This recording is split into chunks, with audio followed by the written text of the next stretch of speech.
And critical history is all about deconstructing power structures and showing how basically every institution and even every structure of knowledge was ultimately the product of a power game that somebody was playing, and that it benefits either some class interest or institutional interest, or, is a product of rivalry between nations or ethnicities and so on and so forth, and that it's all oppressive and it should all be deconstructed. It's like pouring acid on history and the achievements of all people throughout time, right?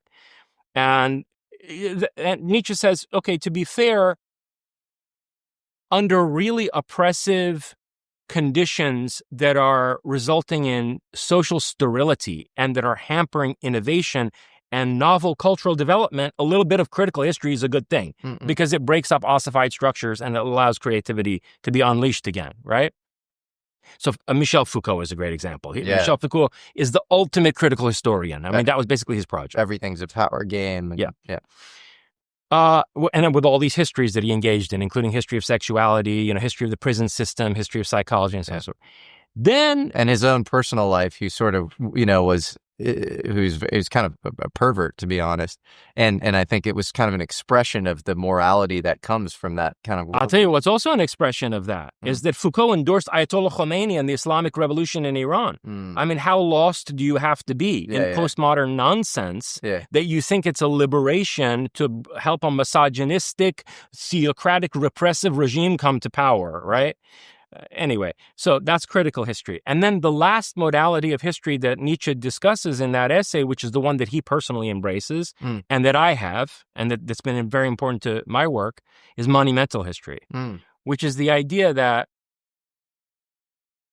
monumentalizing certain past achievements, turning certain historical figures into icons that can continue to provide inspiration, and having essentially a folkloric approach to one's heritage so that it doesn't become an ossified tradition, but it becomes a source of inspiration where you can dynamically adopt and adapt your heritage for future development.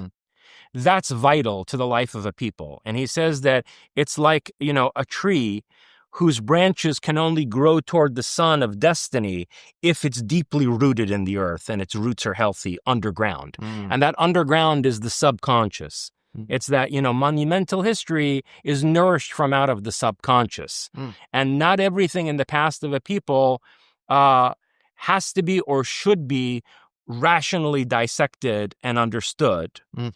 That we need to maintain a kind of subconscious connection to the mythic substratum of our heritage as a wellspring for continued creativity, both in the arts and the sciences.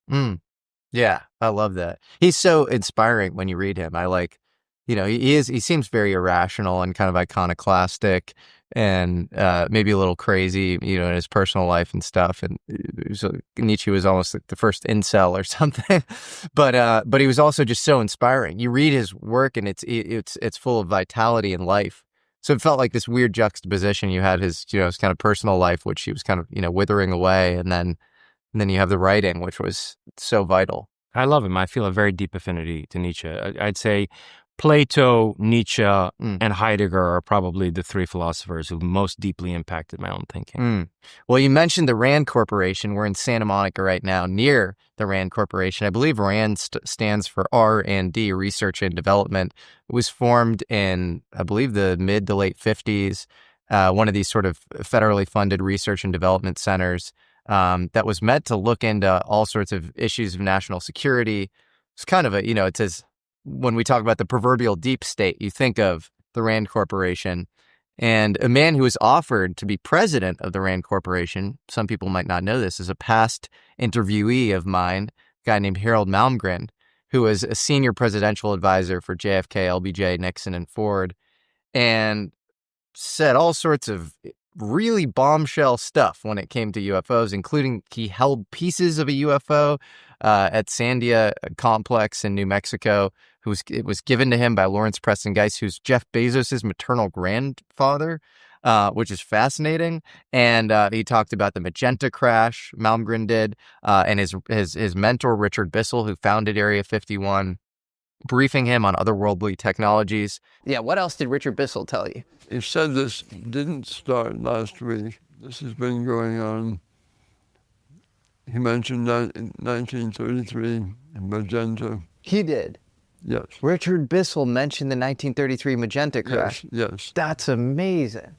So this provided a lot of backup for David Grush's, famous UFO whistleblower who's responsible for a lot of modern disclosure today, his testimony around this Magenta crash, where he came out, he said that there are covert American UFO reverse engineering programs. We have this whole history on this stuff.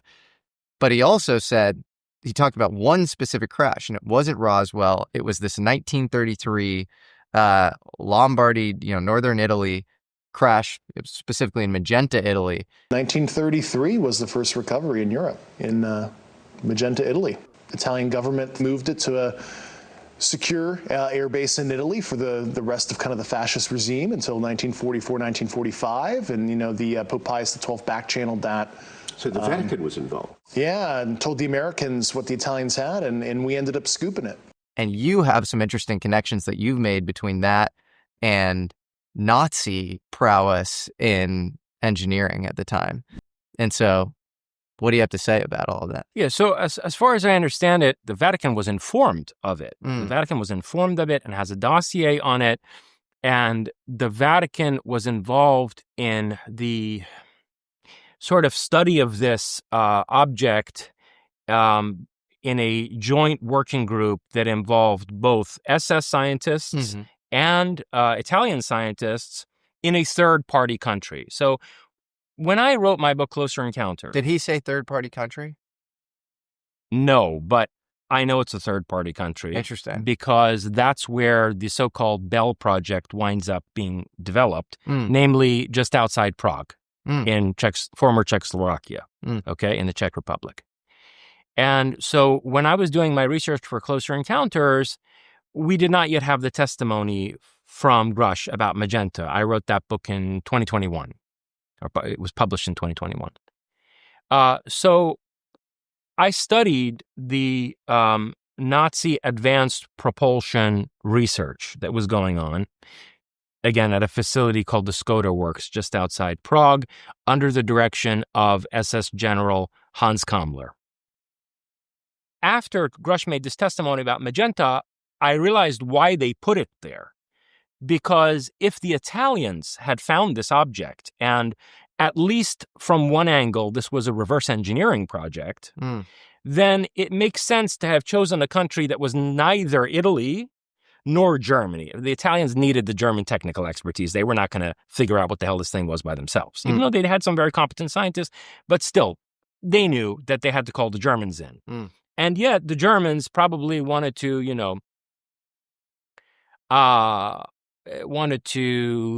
respect the Italians by putting this project in a third country that was neither Germany nor Italy, right? So it was sort of a compromise, Axis compromise, to put it in Czechoslovakia.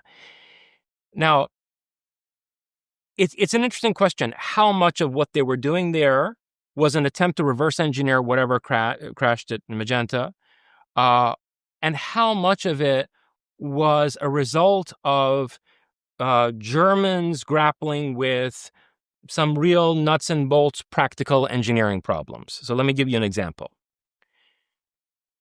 The saucer airframe very naturally evolved from German aeronautical engineering.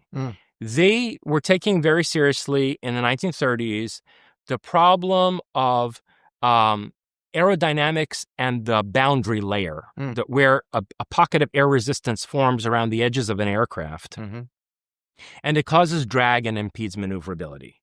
So they came up with the idea of creating a saucer-shaped craft that would have suction vents all around it, and these suction vents would basically suck in the boundary layer and then redirect the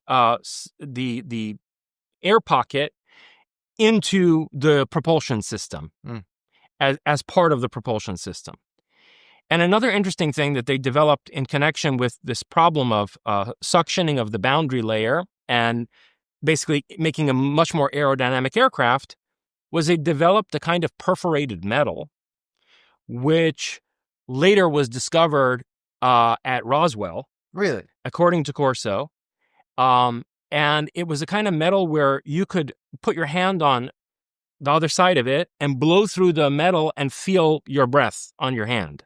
A finely perforated metal. Do you know the name of this metal? I think in German it was called Luftschwamm. Luftschwamm. Okay, and then Corso. Flying foam. And how do we know? So then, for context, 1947, famous proverbial, archetypal UFO crash occurs in Roswell, which is the home of the 509th Atomic Bomber Squadron, led by Curtis LeMay. Sort of makes, it made the Roswell Daily Record, got popularized actually way later in 1979.